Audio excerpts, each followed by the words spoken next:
안녕하세요. 12월 21일 월요일 아침 말씀 묵상입니다. 오늘도 하나님의 말씀 앞에 나오신 성도님들을 주님의 이름으로 환영합니다. 몹시 추운 겨울이지만 하나님의 은혜로 우리 성도님들의 하루하루가 따뜻하시기를 주님의 이름으로 기원합니다. 그럼 함께 하나님의 말씀 보시겠습니다. 오늘 우리에게 허락하신 하나님의 말씀은 베드로후서 1장 1절에서 11절 말씀입니다. 함께 읽으시겠습니다. 예수 그리스도의 종이며 사도인 시몬 베드로는 우리 하나님과 구주 예수 그리스도의 의를 힘입어 동일하게 보배로운 믿음을 우리와 함께 받은 자들에게 편지하노니 하나님과 우리 주 예수를 알므로 은혜와 평강이 너희에게 더욱 많을지어다. 그의 신기한 능력으로 생명과 경건에 속한 모든 것을 우리에게 주셨으니 이는 자기의 영광과 덕으로서 우리를 부르신 이를 알므로 말미암이니라. 이로써 그 보배롭고 지극히 큰 약속을 우리에게 주사 이 약속으로 말미암아 너희가 정욕 때문에 세상에서 썩어질 것을 피하여 신성한 성품에 참여하는 자가 되게 하려 하셨느니라. 그러므로 너희가 더욱 힘써 너희의 믿음의 덕을, 덕의 지식을, 지식의 절제를, 절제의 인내를, 인내의 경건을, 경건의 형제의 우애를, 형제의 우애에 사랑을 더하라. 이런 것이 너희에게 있어 흡족한즉 너희로 우리 주 예수 그리스도를 알기에 게으르지 않고 열매 없는 자가 되지 않게 하려니와 이런 것이 없는 자는 맹인이라. 멀리 보지 못하고 그 옛 죄가 깨끗하게 된 것을 잊었느니라. 그러므로 형제들아 더욱 힘써 너희 부르심과 택하심을 굳게 하라. 너희가 이것을 행한즉 언제든지 실족하지 아니하리라. 이같이 하면 우리 주 곧 구주 예수 그리스도의 영원한 나라에 들어감을 넉넉히 너희에게 주시리라. 아멘. 베드로후서는 이단과 거짓 선생의 문제로 힘들어하는 교회에게 베드로가 보낸 편지입니다. 베드로는 이단의 문제에 힘들어하는 교회에 편지할 때 매우 조심스럽게 이야기합니다. 베드로는 이 편지가 자신의 말로 하지 않고 우리 하나님과 구주 예수 그리스도의 의를 힘입어 이야기한다고 하고 있습니다.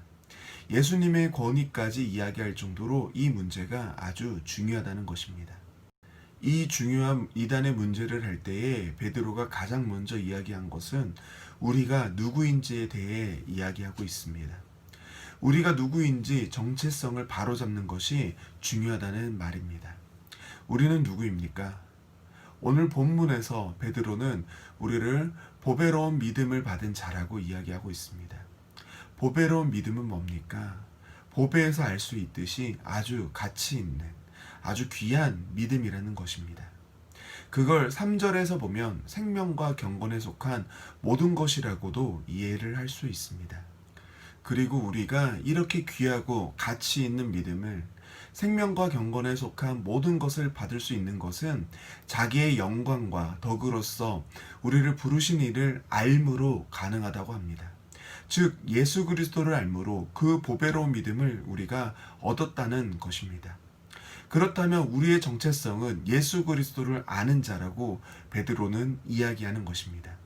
베드로는 이단과 거짓 선생의 문제를 이야기하기 전에 이것을 분명히 하고 있습니다. 우리는 언제나 우리가 누구인지를 분명히 알아야 합니다. 우리는 예수님을 아는 자입니다. 예수님이 우리를 어떻게 구원하셨는지, 사랑하셨는지, 지금도 사랑하시는지를 아는 자입니다.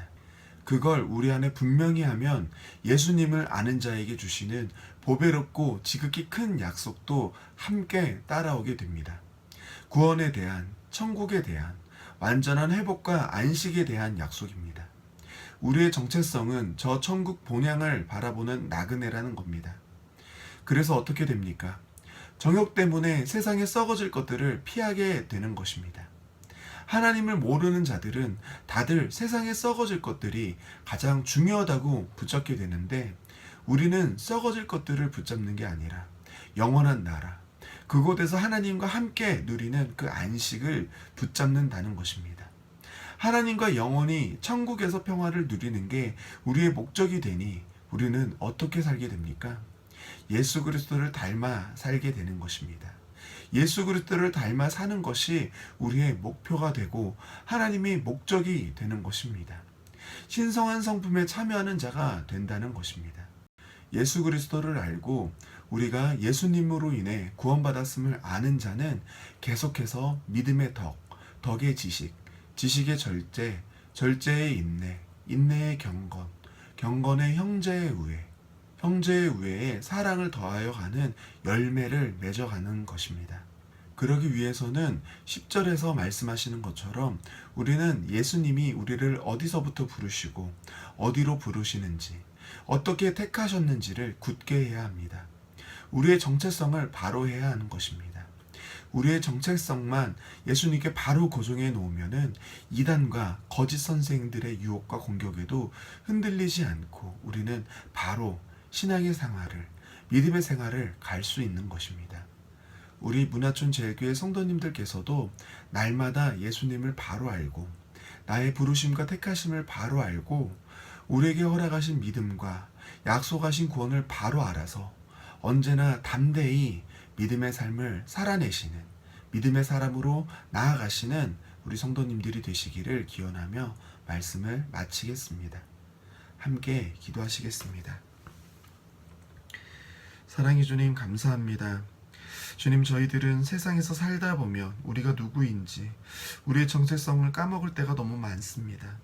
사람들이 우리를 대하는 것이 우리의 정체성이 아니라 하나님이, 예수님이 우리를 어떻게 대하시는지, 어떤 기대와 약속을 가지고 우리를 이끌어 가시고 책임지시는지를 까먹을 때가 많습니다. 주님, 저희가 누구인지를 잊을 때마다 하나님의 말씀이 우리의 마음을 견책하셔서 다시 우리가 하나님의 사랑하는 자녀임을, 하나님의 사랑하는 백성임을 깨닫게 하시고 그 정체성을 붙잡고 세상이 감당 못하는 멋진 그리스도인으로서, 성도로서 살아갈 수 있도록 주님 도와주시옵소서.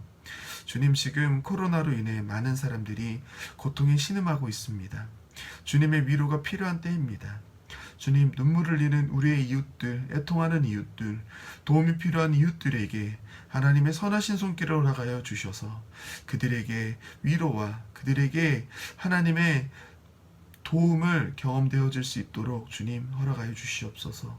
또한 코로나 방역을 위해 애쓰는 모든 사람들, 방역당국과 의료인들과 봉사자들, 그리고 거기에 선제적으로 돕는 많은 손길들 가운데에도 하나님 복을 허락하여 주시고 속히 백신과 치료제가 개발되어서 다들 웃음이 함께 모여 예배드리고 기쁨을 나눌 수 있도록 주님 우리를 붙잡아 주시고 우리를 도와주시옵소서. 주님, 우리를 구원하여 주심을 참 감사드립니다. 오늘도 이렇게 나와 하나님께 예배드리게 하심도 감사드립니다. 하나님, 우리에게 그 감사가 넘치는 고백이 있게 주님 끝까지 붙잡아 주시옵고 오늘 이 시간도 하나님만 만나고 돌아갈 수 있도록 주님 도와주시옵소서. 이 모든 것 다 주님께 의탁드리오며 이 모든 기도 사랑과 은혜가 많으신 예수님 이름으로 기도 올려드립니다. 아멘.